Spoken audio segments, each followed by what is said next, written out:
अस्सलाम वालेकुम नाजरीन, आप प्रोग्राम देख रहे हैं रूबरू और मैं हूं आपका मेजबान शौकत पिराचा। आप आज पहले से रिकॉर्डेड प्रोग्राम देख रहे हैं और पीटीआई का लॉन्ग मार्च जारी है। पीटीआई रायविंड अड्डा प्लाट पर अपना भरपूर सियासी ताकत का मुजाहरा कर रही है, लेकिन साथ साथ भारत की तरफ से धमकियों का सिलसिला भी जारी है और गुज़श्ता रोज भारत ने पाकिस्तान के अंदर सर्जिकल स्ट्राइक करने का एक झूठा दावा भी किया था, जिसे पाकिस्तान की हुकूमत और पाकिस्तान की फौज ने बिल्कुल ही बेनकाब कर दिया। अब पाकिस्तान की सियासी सूरत हाल इस धरने के हवाले से, इस लॉन्ग मार्च के हवाले से, इस जलसे के हवाले से, हम दीगर सियासी जमातों का जो रद्द अमल आया है उस पर भी बात करेंगे। पीटीआई के एक बहुत ही अहम लीडर, जिन्हें मैं पीटीआई के किसी ओहदे के हवाले से नहीं देखता बल्कि उनके नाम के हवाले से देखता हूं, वो आज हमारे रूबरू हैं, जनाब जहांगीर खान तरीन साहब। अस्सलाम वालेकुम तरीन साहब। जी वालेकुम सलाम शौकत, बहुत शुक्रिया। सबसे पहले तो बुनियादी मैं सवालात आपके साथ उठाना चाह रहा हूं। इलेक्शन कमीशन में भी आप आए हैं, ज़ाहिर है पटिशन है आपकी और अपोजिशन की पटिशन भी हैं, फिर सुप्रीम कोर्ट ने भी एक ऑर्डर जारी किया, वो भी आपने देखा यकीनन और खुश भी हुए होंगे। आज आपकी पार्टी अवाम के सामने है, तो ये मकासद कोर्ट इलेक्शन कमीशन के अलहदा हैं, अवाम के सामने जाने के अलहदा हैं, या एक ही मकसद है और स्ट्रेटजीज मुख्तलिफ हैं? देखिए हमारा सिर्फ एक मकसद है शौकत, एक मकसद है और वही है कि पनामा लीक्स के जो इंकशाफात मंजर आम पे आए हैं उसका नवाज शरीफ साहब और पीएमएल नून जवाब दें। हमारा बस ये एक बुनियादी मकसद है। हम जवाब मांगते हैं कि भाई साहब, आपकी पनामा लीक्स का एक खबर निकली, हमने नहीं निकाली, एक इंटरनेशनल इदारे ने निकाली, बैरुल अक़वामी इदारे ने निकाली। जब तस्वीरें आई, कौन कौन लोग उसमें मुलविस हैं, नॉन लोग, सियासतदान मुख्तलिफ मुल्कों के, उस तस्वीरों में से एक तस्वीर नवाज शरीफ साहब की भी थी। या मैंने नहीं लगवाई, या आपने नहीं लगवाई, ये किसी ने नहीं लगवाई, ये एक बैरुल अक़वामी पूरी जो लीक हुई है दुनिया के बारे में, उसमें से इनका एक नाम आ गया। उसके बाद हमें दस्तावेज़ात मिली पनामा लीक में से, जिसमें पता लगा कि इनकी कंपनीज जो हैं, नीलकॉम और नेस्कॉम, दो खास कंपनियाँ जो मेफेयर अपार्टमेंट्स की मालिक हैं, उनकी बेनिफिशियल ओनर जो हैं वो मरियम नवाज शरीफ भी हैं, हुसैन नवाज साहब भी का कोई इन्वॉल्वमेंट है, हसन नवाज साहब की भी इन्वॉल्वमेंट है। तो जब ये खबरें बाहर आई हैं तो हमारा हक बनता है, पाकिस्तानी कौम का हक बनता है कि हम जवाब लें, क्योंकि जिस ज़माने में ये प्रॉपर्टी ख़रीदी गई हैं, मियाँ नवाज शरीफ ने क्या उस ज़माने में मुल्क में इतना पैसा कमाया जिसके ऊपर ये ख़रीद सकते थे? क्या उसके ऊपर उन्होंने टैक्स दिया? हमने जो रिकॉर्ड देखा है उसके अंदर उन्होंने कोई टैक्स खातिर ख्वाह नहीं दिया, तो इसका मतलब कोई आमदनी नहीं थी ऐसी कमाई की बिजनेस से।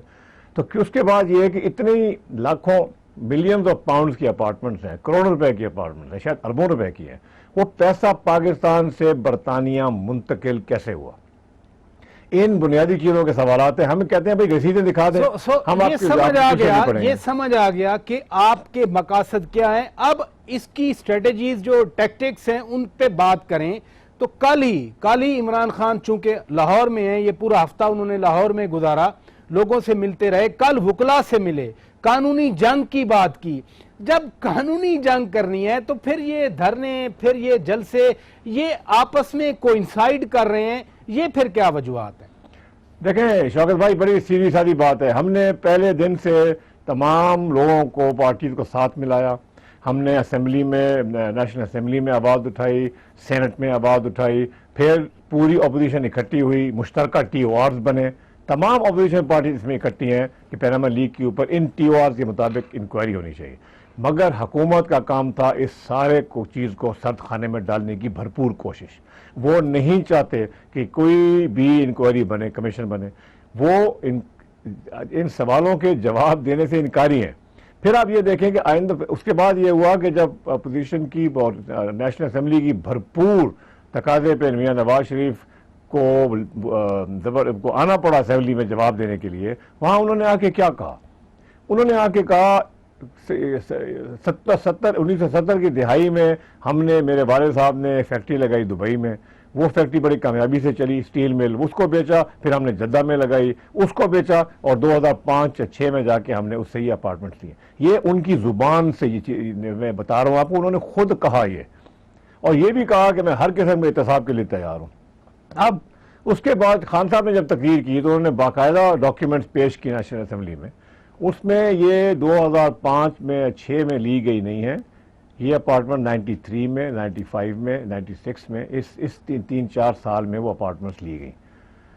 अब ये तो एक तादाद है, अब ये इसका जवाब कौन देगा? और वो डॉक्यूमेंट्स हमने क्या, रजिस्ट्री के डॉक्यूमेंट्स हैं वो। खान साहब, मैं यही गुजारिश कर रहा हूं, ये सारी चीजें एक कानूनी चीजें हैं, ये पेपर, ये सारे कोर्ट का मामला है, कचहरी का मामला है। जब कोर्ट में वुकला कानूनी जंग के लिए तैयार हैं तो फिर इन जलसे जलूसों के क्या मकासद हैं? मैं अर्ज करूं, हमने ये, मैं सब ये पस मंजर मैं आपको इसलिए बता रहा था कि आप ये याद करें कि इस चीज को 6 महीने होने को आए हैं, 6 महीने होने को आए हैं और कहीं कोई हमें कहीं से कोई जवाब नहीं मिल रहा, कहीं से कोई प्रोग्रेस नहीं हो रहा। हम FIA के पास भी गए, हम नैब के पास हमने रेफरेंस दाखिल किया, हमने FBR को कहा कि आप ये इन्वेस्टिगेट करें, हमने तमाम इदारों के पास हम गए, और यहाँ हालात ये हैं कि यहाँ कोई करने को काम तैयार ही नहीं है। काली इमरान खान कह रहे थे, लाहौर में ही कह रहे थे, वो कह रहे थे कि सारे इदारे करप्ट हैं, लेकिन इंसाफ तो इन्हीं इदारों ने देना है। अगर जलसा कर लें लाहौर में, पेशावर में कर लें, कराची में कर लें, इस्लामाबाद में बैठ जाएं, अल्टीमेटली स्क्रूटनी इदारों ने करनी है, पनिशमेंट इदारों ने करनी है, माफी इदारों ने देनी है, सजा इदारों ने देनी है, फिर भी तो इदारों के पास आना है। जब इदारे कुछ नहीं करेंगे तो आप मुझे बता दें शौकत भाई कि हम हाथ पे हाथ रख के बैठ जाएं, ये नहीं हो सकता। इसलिए खान साहब ने पहले दिन से कहा था कि हम कानूनी तरीक़ेकार इख्तियार करेंगे, हम हर दरवाजे पे जाएंगे, हम इदारों को ऊपर कहेंगे करो अपना काम। अगर इदारे अपना काम करने से इनकारी होंगे और अगर नवाज शरीफ साहब जवाब नहीं देंगे, PML नून जवाब देने के बजाय हमले पे हमले कर रही है, फिर हम सड़कों पे निकलेंगे। अब ये सड़कों पे निकल के अवामी प्रेशर बिल्ड करके, क्योंकि ये भी एक जमहूरियत का एक हिस्सा है कि आप असेंबली में भी प्रोटेस्ट करते हैं, आप सड़कों में भी प्रोटेस्ट करते हैं। आइसलैंड में जब प्राइम मिनिस्टर की बेगम का नाम आया तो वो स्ट्रीट प्रोटेस्ट हुआ और आइसलैंड के प्राइम मिनिस्टर साहब को इस्तीफा देकर घर जाना पड़ा, हुकूमत उनकी चलती रही। इसी तरह से कैमरॉन के ऊपर जब शक शुबा हुआ, उसका नाम बीच में आया, तो उसने अपना पार्लियामेंट में जाके 2 घंटे खड़े होकर अपना जवाब दिया, एक एक बात उससे पूछी गई और उसने उसका जवाब दिया। यहाँ तो बात ही और है ना, यहाँ तो जवाब नहीं मिल रहा, बल्कि जो जवाब देने का एक तरीकाकार था असेंबली में, उससे जैसे इज़ाद आसन साहब ने कहा कि पहले तो हमारे 7 सवाल थे, आपके इस तकरीर के बाद अब 70 सवाल और आपने वो मंजर आम पे आ गए। बात आप कर रहे हैं कि अवाम को सेंसिटाइज करना है, अवाम को बताना है, अवाम के सामने करप्शन रखनी है, लेकिन अवाम का रद्द अमल देखा जाए, वो एक one of the yard sticks, एक जो गेज है अवामी मूड की, वो इलेक्शन होता है। अब बाय इलेक्शन हुए 3-4, मसलन चीचावतनी का, मसलन झेलम का, अभी टेक्सला का छोटी सीट थी सूबाई असेंबली की, वोट तो फिर मियां नवाज शरीफ की पार्टी को मिला। जो बाय जो होते हैं जिमनी इलेक्शन, ये आम तौर पे बल्कि हमेशा ये हुकूमत की गेम होती है। PML काफ की जब हुकूमत थी तो नून एक सीट भी नहीं जीती थी। आपकी ट्वीट मुझे याद है, एक दिन आपकी ट्वीट आई थी, यही चीज थी जी। तो ये बाई इलेक्शन नहीं है। मैं आखिर इसका और चीजें होती है, आखिर लोधरा में भी बाई इलेक्शन हुई थी, भरपूर मेजोरिटी से इनको हमने शिकस्त दी थी। मगर कल एक TV चैनल पे बहुत अच्छा तजरिया आया है, उन्होंने पिछली 7 बाई इलेक्शन के वोट इकट्ठे किए हैं, PMLN के, PTI के और पीपल्स पार्टी के, और तजरिया ये था कि PML नून के मेरे ख्याल है 10 या 20 हज़ार वोट बढ़ा इज्तिमाई तौर पे, और पाकिस्तान तहरीक इंसाफ का वोट 1.5-2 लाख बढ़ गया। इन 7 हलकों में 50% तकरीबन की इंक्रीज हुई और पीपल पार्टी की 50% जो है वो कमी हुई। तो ये पाकिस्तान में बाई इलेक्शन में भी नजर आ रहा है कि अगर हम हार रहे हैं, ठीक है, हुकूमती इन्फ्लुएंस बहुत ज्यादा होता है, बट बड़े थोड़े थोड़े मार्जिन से हार रहे हैं। जेलम की सीट जो नून का एक स्ट्रॉन्ग होल्ड समझा जाता है, जो नून का गढ़ था, वहां हमारी पिछली इलेक्शन में 2013 में 43,000 वोट थे और इस दफा 75,000 वोट पे हम चले गए। तो ये सारी बातें जो है ना, ये इसको गौर करें आप इस कब के ऊपर कि ये अवाम भी बोल रही है, अवाम अपनी आवाज़ सुना रही है, मगर क्योंकि हुकूमत का बहुत प्रेशर होता है, हुकूमत का बाई इलेक्शन में बड़ा जोर होता है, पुलिस को ये खुला इस्तेमाल करते हैं, पटवारी को इस्तेमाल करते हैं, लोगों पे प्रेशराइज करते हैं, गैर कानूनी तौर पे डेवलपमेंट के वादे करते हैं। इसलिए बाई इलेक्शन को सही गेज नहीं करना चाहिए। ये मैं आपको यकीन दिला दूं, ये जितनी 7 सीटें हमने थोड़े थोड़े मार्जिन से हारी है ना, हम इनको अपनी पक्की सीटें समझते हैं। इंशाल्लाह अगली जनरल इलेक्शन में यहाँ हमारी जीत होगी। चले खान साहब, ब्रेक का वक्त हुआ, नाजरीन ब्रेक लेते हैं। खान साहब ने कहा दीगर सियासी जमातें जो अपोजिशन में हैं वो इस एहतजाज के साथ हमदर्दी रखती हैं या इनके साथ हैं। जरा जो दूसरी सियासी जमातें हैं उनके रिएक्शन के बारे में बात करेंगे एक छोटी सी ब्रेक के बाद। Stay with us.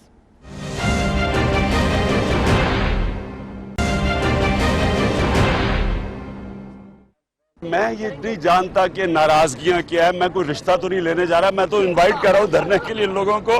मुल्क का मसला है तो ना, पता नहीं नाराजगी किस चीज की है। सारों को दावत है, फिर से मुल्क का कॉज है, मैं सारों को कह रहा हूं। और इंशाल्लाह ये एक दफा 30 अक्टूबर हुआ था, इस बार 30 सितंबर होने वाला है। वेलकम बैक नाजरीन, रिकॉर्डेड प्रोग्राम आप देख रहे हैं पीटीआई के लॉन्ग मार्च के हवाले से। खान साहब, मैंने ये शॉट स्पेशली निकाला क्योंकि जिस कल्चरल बैकग्राउंड में हम लोग रहते हैं, ये रिश्ता मांगने वाली बात जरा सख्त हो जाती है। डॉक्टर ताहिरुल कादरी धरने में आपके साथ थे, आप भी कसास तहरीक में उनके साथ थे। कुछ तो वजाहतें आ गई पैट की तरफ से, डॉक्टर ताहिरुल कादरी की पार्टी की तरफ से कि हम इस वजह से नहीं जा रहे, उस वजह से नहीं जा रहे। क्यों पीटीआई उनको इस वक्त अपने साथ नहीं मिला सकी? देखें, हमने तमाम अपोजिशन को पनामा लीज के इशू के ऊपर इकट्ठा किया, रखा, उनकी भी मेहरबानी है। सारे TORs के ऊपर मुतफ़क्का तौर पर दस्तखत हुए।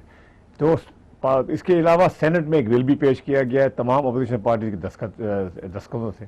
फिर हमने एक पूरी मीटिंग की थी इसके ईद के बाद, और जिसके अंदर हमने सिर्फ पार्लियामेंट की पार्टी को नहीं मगर बाहर की पार्टी को भी बुलाया था, जिसमें MWM भी शामिल थी, जिसमें ताहिरुल कादरी साहब की जमात भी शामिल थी। तमाम लोगों से हमने मशावरत की थी। फैसला वहाँ पे कोई नहीं हुआ था स्ट्रीट एजिटेशन के हवाले से या स्ट्रीट डेमोन्स्ट्रेशन के हवाले से। जो सड़कों पर एहतजाज है, ये एक पार्टी का एक इंफरादी फैसला है कि उनके पास कितनी ताकत है, वो समझते हैं वो कामयाबी से कर सकते हैं कि नहीं कर सकते हैं, और करना चाहते हैं कि नहीं चाहते। हमने फैसला कर लिया था, पाकिस्तान तहरीक इंसाफ के पास अल्लाह के फजल से स्ट्रीट पावर है। खान साहब की कॉल के ऊपर साहब तमाम पाकिस्तान से हज़ारों लाखों लोग जो हैं जमा हो जाते हैं। तो हमने अपने स्ट्रीट मूवमेंट करनी है, क्योंकि हम दिखाना चाहते हैं और नवाज शरीफ साहब को हम आमादा करना चाहते हैं इस बात पे कि वो अवाम उनसे जवाब मांगती रहेगी जब तक वो जवाब नहीं देंगे। मगर बाकी पार्टी आएँ या ना आएँ, साथ ही उनका इंफरादी मसला है। अगर आएँ, हमने सबको इन्वाइट किया है, हम वेलकम करते हैं। मगर अगर उनकी कोई मजबूरी है या उनकी स्ट्रेटजी फ़र्क है या टैक्टिक्स फ़र्क है, तो उसमें फिर हम कोई इंटरफेयर नहीं करना चाहते। मगर हमारी दावत तमाम पार्टियों को थी। कुछ जमातों ने इतराज़ात किए कि 19 जुलाई को शाह महमूद कुरैशी साहब होस्ट थे, वो सारी जमातें आईं, कुछ फैसले हुए थे और फिर हुआ था वादा के दोबारा मिलेंगे, बट अचानक तहरीक इंसाफ ने सड़कों पे आने का ऐलान कर दिया। वो समझते हैं कि सोलो फ्लाइट का पीटीआई का अपना फैसला था, पीटीआई शायद दीगर जमातों को साथ लेकर नहीं चलना चाह रही। नहीं, हम चाहते हैं, देखें, ये पाकिस्तान का मसला है, ये किसी एक सियासी पार्टी का मसला नहीं है। ये पाकिस्तान का मसला है कि अगर आपके हुक्मरानों के ऊपर ये इस तरह के सबूत सामने आ जाए तो क्या उनसे जवाब मांगा जाए या ना मांगा जाए। ये पाकिस्तान का मसला है, ये मेरा मसला नहीं है, ये आपका मसला नहीं है, ये तमाम कौम का मसला है। तो इस पूरे नेशनल कैंपेन के हिसाब से हम चाहते हैं कि जो भी पार्टी आना चाहती हैं आएँ, स्ट्रीट मूवमेंट में हिस्सा हमारे साथ आना चाहती है, हमें ज्वाइन कर लें, ज़रूर कर लें। मगर अगर उनका फैसला इसके बरअक्स है तो हम उनको मजबूर नहीं कर सकते और ना हम करेंगे मजबूर। खान साहब, फैसला बरअक्स होने की कुछ तो वजूहात, स्पेशली आज रायविंड के जलसे के हवाले से या धरने के हवाले से तो आ गई। मसलन चौधरी शुजात हुसैन है, चौधरी परवेज इलाही हैं, उनके सख्त से सख्त मुखालिफिन भी समझते हैं कि वो मुल्क में एक भरम की सियासत करते हैं, जो आंख का शर्म होता है वो उसकी सियासत करते हैं। अब वो भी कह रहे हैं कि जी ये तो घरों का मुहासरा करने वाली सियासत हो रही है, हम इससे पीछे हैं। देखिए, हमने कभी नहीं ऐसी बात की कि हम किसी के घर पे खुदा न खास्ता बहराव करेंगे या हमला करेंगे। शौकत भाई, कभी ऐसी हमने बात नहीं की। और हमारा जो रायविंड का जो जलसा है ये अड्डे प्लॉट के ऊपर है, जो कोई 5-4 किलोमीटर के फासले पे है जाती उम्र के गेट से। तो हमारा इस तरह से कोई नहीं है। रायविंड तो एक सिंबॉलिक है, अलामती चीज़ है, जिसके लिए ज़रूरी था कि हम एक ड्राइव होम मैसेज करें। कि नवाज शरीफ साहब को कि हम रायबंद आपके पास आए हैं, मगर हम ना घरों के नज़दीक हैं यार, 4 किलोमीटर बहुत बड़ा फासला होता है। अगर हम चाहते हम अनाउंस कर देते कि हम घरों पे कहा जाएंगे, यही आवाम जो यहाँ पे रायबंद में आ रही है ये आवाम वहाँ पे चली जाती, मगर हमारा बिल्कुल इरादा किसी के घर के ऊपर हमला करना है, किसी के घर का घेराव करने का नहीं है। ये मैं आपको यकीन से कह रहा हूँ। मैंने अभी काफ लीग की क़यादत की बात कर रहा था। अगर पीपल्स पार्टी की बात की जाए, बिलावल भुट्टो जरदारी सख्त क्रिटिक्स हैं मियां नवाज शरीफ के, वजीर आजम के। आप उठा लें कमरुज़्ज़मान कायरा की बातें, आप चौधरी एतजाज एहसन की बातें, आप नदीम अफजल चंद की बातें, सारी पीटीआई बहुत सख्त तनकीद करती है। लेकिन फिर भी खुर्शीद शाह साहब ने यही बात की कि ये एहतजाज नहीं है, ये धरना नहीं है, ये तो घर का घेराव किया जा रहा है। नहीं, गलत फहमी थी मेरा ख्याल लोगों को, फिर हमने क्लियर कर दिया था। शायद ये उस वक्त की बातें हैं जब लोग क्लियर नहीं थे कि हम रायबंद का मतलब क्या है, हम किसी के घर का घेराव नहीं कर रहे हैं। और अपने देखें, हमारा ये एक तरीका है, हमारा एक टैक्टिक है स्ट्रीट डेमोन्स्ट्रेशन करने का, एहतजाज करने का। दूसरी पार्टी जो है अगर वो समझती हैं कि इन्होंने 4 किलोमीटर से भी 40 किलोमीटर या 400 किलोमीटर दूर एहतजाज करना, ज़रूर कर लें, एहतजाज तो करें, क्योंकि ये कौमी मसला है।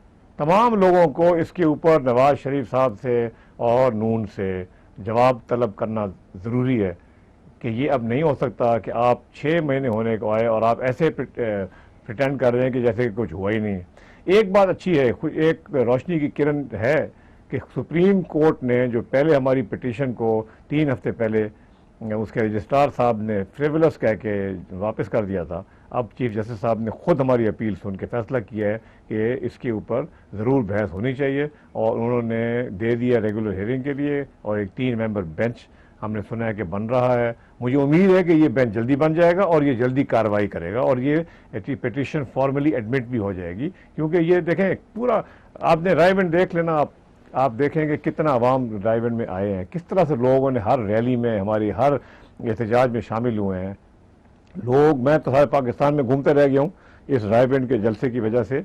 ऐसा ज़बरदस्त जज्बा है, ऐसे ज़बरदस्त, जिससे आप पूछें वो कहते हैं कि जी अब हमें नवाज शरीफ से जवाब लेना है, हमें करप्शन के ख़िलाफ़ खड़े होना है, नहीं तो ये मुल्क जिन मसाइल में घिरा हुआ है वो और घिरता जाएगा। ये मुल्क डेवलप नहीं कर सकता जब तक इन चीज़ों के पे जब तक एहतसाब नहीं होगा, और एहतसाब सबसे ज़्यादा हाई लेवल पे होना चाहिए, ख़ास तौर पे जब हमें सबूत मिल गए और कौम के सामने सब सबूत आ गए कि ऐसी प्रॉपर्टी बाहर है जो इन्होंने कभी डिक्लेयर ही नहीं की।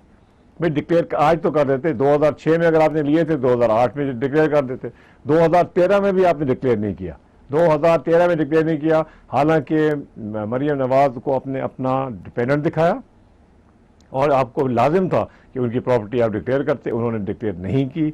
चाहे आपने 2006 में भी ली थी, फिर भी आपने 2008 और 13 में डिक्लेयर नहीं की। कैप्टन सफदर ने डिक्लेयर नहीं की, ना उधर किया ना इधर किया। अब हम इसका क्या मतलब लें कि ये छुपा रहे थे प्रॉपर्टी को, ये डिक्लेयर नहीं करना चाहते। वैसे खान साहब, ये एक फैमिली है जिसमें मियां नवाज शरीफ भी हैं, मियां शहबाज शरीफ भी हैं। सारा जोर मियां नवाज शरीफ के या उनके जो अपने घर के अफराद हैं उन पे लगाया जा रहा है। क्या हम ये समझें कि मियां शहबाज शरीफ, पंजाब हुकूमत, उनके खानदान से पीटीआई खुश है, कोई गिला नहीं है, सारा जो जोर है वो नवाज शरीफ के खिलाफ है? जी, इसलिए ये मैं सिर्फ यही बात हो रही है क्योंकि पैनामा लीक्स में मियां नवाज शरीफ उनकी फैमिली का नाम आया है। अगर उसके में आ जाता मियां शहबाज शरीफ साहब का नाम तो हम उधर उनकी भी बिल्कुल ही एक ही प्लेटफॉर्म पे खड़े करते, मगर अभी हम फोकस्ड हैं पैनामा लीक्स की इंकशाफात के ऊपर। पैनामा लीक्स में मियां नवाज शरीफ साहब का नाम है, उनके बच्चों का नाम है, इसलिए हम उन्हीं की बात करते हैं। ये हुकूमत गिराने की बात है, अकाउंटेबिलिटी करने की बात है, वजीर आजम ऑफ पाकिस्तान, मुल्क के वजीर आजम को इंसाफ के कटहरे में लाने की बात है। अच्छा हुआ लोग आपके खुश हुए, कई लोगों ने खुशी का इजहार किया कि आप और शाह महमूद कुरैशी साहब आप इकट्ठे गए मुल्तान।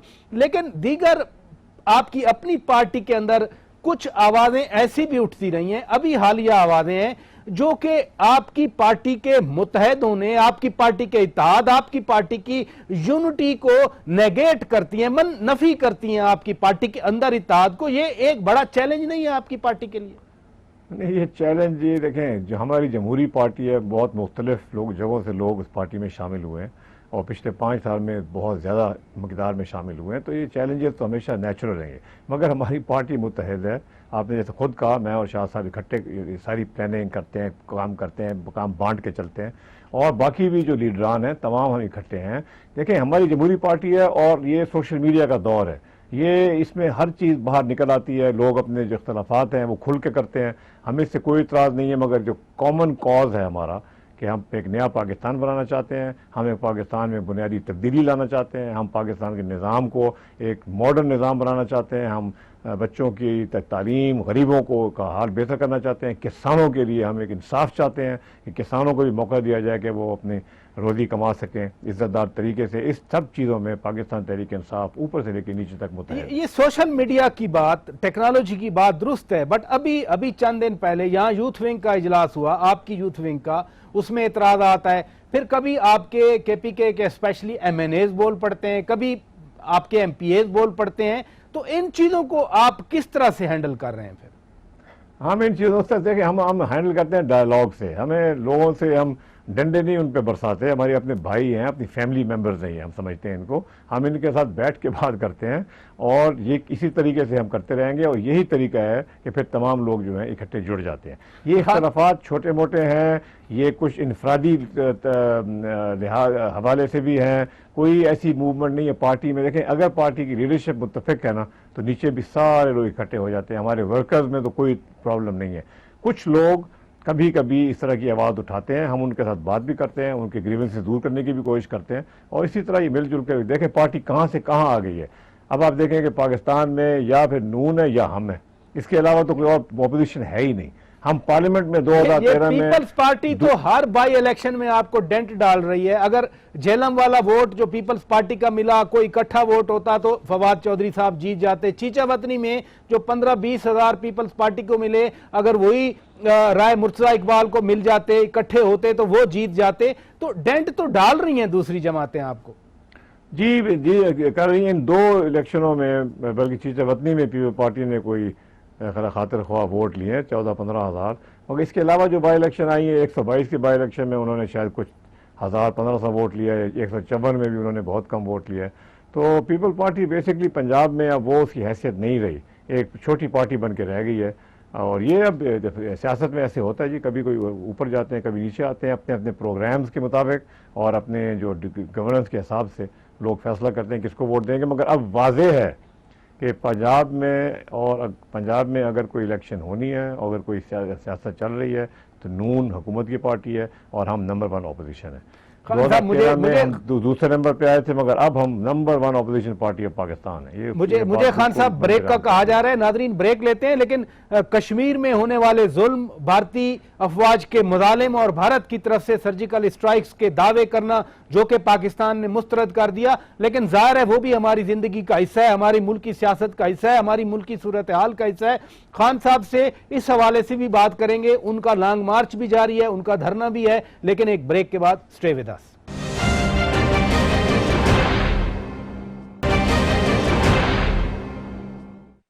अपोजिशन पार्टीज को भी इस मौके पे सोचना चाहिए जो इस वक्त सड़कों पे हैं कि उनकी तरफ से एक वाज़िया इजहार हो सकता है इस मुश्किल वक्त में यकसोई का, कि जब वो वक्ती तौर पर, हम नहीं कहते कि मुकम्मल तौर पे, ये कुछ लेट भी हो सकता है, कुछ मुअत्तल भी हो सकता है, अगले महीने हो सकता है, उससे अगले महीने हो सकता है। वेलकम बैक नाजरीन। खान साहब, मैंने डेलिबरेटली चौधरी निसार अली खान का ये शॉट आपको सुनवाया, नादरीन भी सुन रहे हैं। भारत मसलसल पाकिस्तान के खिलाफ एग्रेशन पे है। दुनिया में पाकिस्तान को तनहा करने का भारतीय वज़ीर आज़म नरेंद्र मोदी बरमला इजहार कर चुके हैं। मकबूजा कश्मीर में इंसानी सूरत हाल आपके सामने है और गुज़श्ता रोज तो भारत ने सर्जिकल स्ट्राइक करने का दावा किया। इस तनाजुर में, इस सिनेरियो में चौधरी निसार अली खान, जो कि आमतौर पर आपकी पार्टी के चेयरमैन के दोस्त समझे जाते हैं, उनकी अपील सुनी जानी चाहिए थी क्या? देखें, ये बड़ी आज इमरान खान साहब ने बड़ी इसको वाज़ेह तरीके से ये बात कर दी और हमने सब पार्टी ने की है। हम पाकिस्तानी कौम के साथ, हम अपनी फ़ौज के साथ खड़े हैं, हम तमाम कौम के साथ यकजह हैं। जहाँ तक पाकिस्तानी के रियासत के मसाइल होते हैं, हम हर अच्छे कदम के साथ खड़े रहने का हम आपको यकीन दहानी कराते हैं। पाकिस्तानी अवाम को इस बात का पता भी है। अब इस वक्त बात यह है कि एक इज्तिमा हो रहा है रायविंड में, और जैसे खान साहब ने कहा, खान साहब 2 पैगाम देंगे और दोनों ज़रूरी पैगाम हैं। एक पैगाम देंगे नवाज शरीफ साहब को, वज़ीर आज़म पाकिस्तान को, करप्शन के बारे में और एहतसाब के बारे में, और दूसरा पैगाम देंगे वो नरेंद्र मोदी साहब को, हिंदुस्तान के वज़ीर आज़म को, पाकिस्तान के ऊपर जो जारहियत करने के हवाले से, और पूरी कौम को, पूरे जलसे में जितने लोग आए होंगे और जितने लोग टेलीविज़न पे देख रहे होंगे, उन तमाम लोगों के सामने खान साहब मोदी से मुखातिब होंगे और पाकिस्तान का भरपूर मौक़िफ़ जो है वो देंगे और आवाम की ताकत दिखाएंगे कि ये पाकिस्तानी आवाम है जो इंडिया के साथ जो इस हिंदुस्तान की जारहियत के ख़िलाफ़ एहतजाज कर रहा है। तो हमारा ये एहतजाज इंडिया के ख़िलाफ़ भी होगा। हम दोनों वज़ीर आज़म साहिबान को पैगाम देंगे इंशाल्लाह रायविंड में। इमरान खान की आपने बात की, उन्होंने गुज़श्ता रोज कहा, बिल्कुल आपने दुरुस्त कहा, उन्होंने कहा था कि वो नरेंद्र मोदी को पैगाम देंगे जो वजीर आज़म पाकिस्तान नवाज शरीफ पैगाम नहीं दे सके। क्या आप की तवक्कुआत थी कि वजीर आज़म नवाज शरीफ क्या ऐसी बात नहीं कर सके जो उनको करना चाहिए थी? वो यूएन में बड़ा जबरदस्त खिताब करके आए, आपकी पार्टी के कुछ कायदीन ने उसको अप्रिशिएट किया। ऐसी क्या बात थी जो वजीर आज़म नवाज शरीफ नहीं कर सके जो इमरान खान करना चाह रहे हैं मोदी के लिए? देखें, आपने नरेंद्र मोदी का बयान आपने पढ़ा होगा, एक मैगजीन में छपा है, जो उन्होंने नवाज शरीफ के एड्रेस के ऊपर तबसरा किया। उन्होंने कहा कि ये लगता था कि नवाज शरीफ दिल से ये बात नहीं कर रहा, कि ये नवाज शरीफ किसी और की ज़ुबान बोल रहा है, किसी ने उसको लिख के दिया है और ज़बरदस्ती उसको फोर्स किया है कि आप ये बातें करें। ये ज़ुबान मियाँ नवाज शरीफ की नहीं लगती, ये किसी और की लिखी हुई ज़ुबान तकरीर थी। अब इससे ज़्यादा बढ़ के मैं आपको क्या कह सकता हूँ कि वो पैगाम खान साहब देंगे जो नवाज शरीफ साहब देने में नाकाम हुए। लफ्ज़ उन्होंने सारे वही पढ़े जो लिखे हुए थे, मगर जिस तरह मैं कहता हूँ इन हिंदुस्तान के प्राइम मिनिस्टर खुद नवाज शरीफ साहब के बारे में अगर ये बात कर रहे हैं तो मैं अब और क्या कहूँ। नहीं, हिंदुस्तान के वजीर आजम जो कि इस वक्त दुश्मनी पे तुले हुए हैं, एग्रेशन कर रहे हैं, जारियत कर रहे हैं, पाकिस्तान के 2 फौजियों को शहीद कराया गया कल, और भारत ने इस चीज को एतराफ किया कि हाँ हमारी फायरिंग से शहीद हुए हैं, तो वो तो पाकिस्तान के अंदर इस तरह की तकसीम करने की कोशिश करेंगे। क्या नरेंद्र मोदी के बयान को तस्लीम कर लेना चाहिए हमें कि हाँ नरेंद्र मोदी ठीक कह रहे हैं और वजीर आज़म पाकिस्तान गलत कह रहे हैं? नहीं, वज़ीर आज़म पाकिस्तान ने कहा तो सारा कुछ सही है, और वो जो पॉइंट उनको कहने चाहिए थे कश्मीर के बारे में उन्होंने वो कहे, मगर खदशा मगर इस बात को नज़र आ रहा था कि जो उनकी बॉडी लैंग्वेज थी वो ऐसी एग्रेसिव नहीं थी जितने अल्फाज थे। और ऐसे मैसेज जो होते हैं ना शौकत भाई, वो ना सिर्फ अल्फाज की वजह से वो इम्पोर्टेंस होती है, उसको डिलीवरी के कहने का तरीका और लहजा जो होता है वो इक्वली इम्पोर्टेंट होता है। तो उसमें मेरा ख्याल है कि नवाज शरीफ साहब जो है ना वो कामयाब नहीं हुए, कि जो अल्फाज थे अपने बिहेवियर के साथ, बॉडी लैंग्वेज के साथ वो मैच नहीं कर रहे थे। इसलिए लोगों को ये खदशात हैं कि शायद वो ये शायद बातें ना कहना चाहते हो। तो फिर इमरान खान क्या कहेंगे आज? अगर अल्फाज ठीक थे, अगर वो पाकिस्तान का मौक़िफ़ था, तो फिर इमरान खान क्या कहेंगे आज? आप देख लेंगे इमरान खान क्या कहेंगे जी, मैं आपको अभी से क्यों बताऊंगा आपको। वो आज इंशाल्लाह रायविंड के इजलास में वो बिल्कुल खोल के नरेंद्र मोदी की जो बातें हैं, जो इंडिया का मौक़िफ़ है, उसका जवाब देंगे और पाकिस्तान के मौक़िफ़ की भरपूर तायद करेंगे। एक सवाल मैं जरूर आपसे पूछना चाह रहा था, इंडिया की बात हो रही है कि नरेंद्र मोदी पाकिस्तान का पानी बंद करना चाह रहे हैं। इंडस वाटर ट्रीटी पे उन्होंने इजलास भी किया, कानूनी माहिरीन से मुशावरत करेंगे। सतलुज बंद हो गया, रावी बंद हो गया, ब्यास बंद हो गया। आपसे ज्यादा, जहांगीर खान तरीन साहब से ज्यादा इस मसले को कौन समझ सकता है? क्या करना चाहिए? देखें, जहां तक इंडस ट्रीटी है ये अनटचेबल है, इसको कोई हाथ नहीं लगा सकता, कोई मुल्क हाथ नहीं लगा सकता। ये हमारी कौम की सालमियत का मसला है।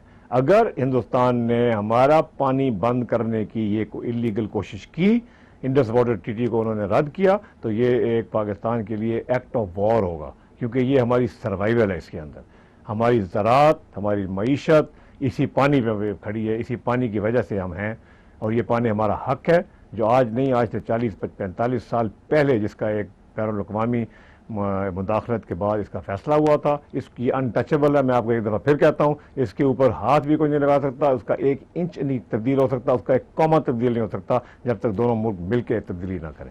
वो अग्रेशन कर रहे हैं, वो पाकिस्तान के फौजियों को शहीद कर रहे हैं, वो सीधी गोलियां मार रहे हैं, तो अपर रैपेरियन है, पानी उधर से आ रहा है। जब हम कहते हैं कि भारत नहीं कर सकता, हम आलमी कवानीन की बात करते हैं, वो अगर धोंध धांसली से बंद करते हैं तो क्या होगा फिर? देखें, फिर लड़ाई होगी और क्या होगा। बस सीधी बात है, ये थोड़े होगा कि हम आराम से बैठ जाएंगे, हमारे पानी बंद हो जाएंगे, हमारी मईशत तबाह हो जाएगी, हम कहेंगे जी हम कुछ नहीं कर सकते। मगर ये देखें ये कितनी बड़ी सीरियस बात है, ये बड़े अफसोस की बात है कि हिंदुस्तान के इस लेवल पे पहुंचा है। पाकिस्तान की हिंदुस्तान की 3 दफ़ा जंग हो चुकी है, कभी इंडस ट्रीटी के ऊपर बात नहीं हुई, कभी पानी को नहीं रोकने की बात नहीं हुई। ये एक मसला जो है, ये इतना बड़ा शदीद मसला है कि इसके ऊपर पूरा मुल्क जो है वो, मैं क्या कहूँ, पूरा मुल्क को फ़र्क पड़ता है। और हम इसके एक्ट ऑफ वॉर है ये, अगर ये इन्होंने किया तो ये एक्ट ऑफ वॉर होगा, ये पाकिस्तान से दुश्मनी का एक नया दामन खुलेगा। और मुझे यकीन है कि पाकिस्तानी अवाम, पाकिस्तानी अफवाज, पाकिस्तान की रियासत इसको चुप करके नहीं बैठेगी और इसके ऊपर शदीद रद्द-ए-अमल होगा। जी बिल्कुल, ये बड़े जिम्मेदारों की बात नहीं है, ये छोटे जिम्मेदारों की बात नहीं है, ये हर पाकिस्तानी की बात है। जो दरिया बंद हो गए, मैं आपको खुद अपना एक्सपीरियंस बताता हूं, वहां तो जो अंडरग्राउंड वाटर था, पीने का पानी बहुत नीचे चला गया, कड़वा हो गया, बहुत सारी जगहों पे पीने का पानी नहीं है। ये इंतहाई गंभीर सूरत हाल है। इस पे आपकी पार्टी वैसे क्या सोच रही है? मैं आपको बताऊं, देखें ये बहुत गंभीर से जो हालात हैं, मगर और हम इनको पानी बंद नहीं करने देंगे, चाहे कोई भी हो। हम रियासत के साथ खड़े हैं, या पाकिस्तानी रियासत का मैं तस्वुर भी नहीं कर सकता कि आजकल के ज़माने में इस तरह की जो ट्रीटी है, जो एक मईशत का बुनियादी एक सतून है, उसको कोई भी, चाहे अपर रैपेरियन हो या जो भी हो, उसको हिला नहीं सकते और हम हिलाने नहीं देंगे। चाहे कोई भी कीमत देनी पड़ी, कीमत अदा करेंगे, हमें जितनी भी कीमत देनी पड़ी अदा करेंगे, मगर ये काम हिंदुस्तान को हम नहीं करने देंगे। आपका धरना जारी है, लॉन्ग मार्च जारी है, क्या ये आज तक की एक्टिविटी है या ये फिर लंबा करेंगे आप? ये मंतकी अंजाम तक जब तक नहीं पहुंचेगी हमारा काम जारी रहेगा। मैं प्लॉट अड्डा की बात कर रहा हूं, मैं रायमंड की बात कर रहा हूं कि आज ये डिस्पर्स हो जाएगा या ये जारी रहेगा इसी जगह पे? ये खान साहब ऐलान करेंगे जी अपनी तकरीर के आखिर में, और मेरा ख्याल है कि उससे पहले ना मुनासिब नहीं है कि मैं कुछ कह दूं या मंदिर आम पे कोई चीज़ लेके आए। ये खान साहब खुद उसी वक्त अनाउंस करेंगे जो भी अगला हमारा राय अमल होगा। शाह महमूद कुरैशी साहब बात कर रहे थे कि वो वागा जाएंगे एहतजाज करने के लिए। क्या ये सारा आपका धरना शुरा वागा जा सकते हैं? ये देखें, हम कल फैसला करेंगे, मगर ये हम सब कुछ कर सकते हैं, बहुत कुछ कर सकते हैं, मगर ये आज मैं प्रेडिक्ट नहीं करूंगा। ये रायवेंड में जब खान साहब की तकरीर के दौरान या तकरीर के आखिर में अपना फैसला सुनाएंगे, आवाम की भी राय लेंगे और जो होगा उसके बाद ही होगा। बहुत शुक्रिया जहांगीर खान तरीन साहब, आपने हमारे लिए वक्त निकाला। नाजरीन, पीटीआई का ये एक्टिविटी, पीटीआई की धरना जलसा लॉन्ग मार्च ये जारी है, आप स्क्रीन पर देख रहे हैं। और इमरान खान आइंदा का लाहेअमल अब बताएंगे, जैसा जहांगीर खान तरीन कह रहे थे। मैं भी देखता हूं और आप भी देखते हैं कि आइंदा हालात किधर जाएंगे। अपने मेजबान शौकत पराचा को इजाजत दीजिए। खुदा हाफिज।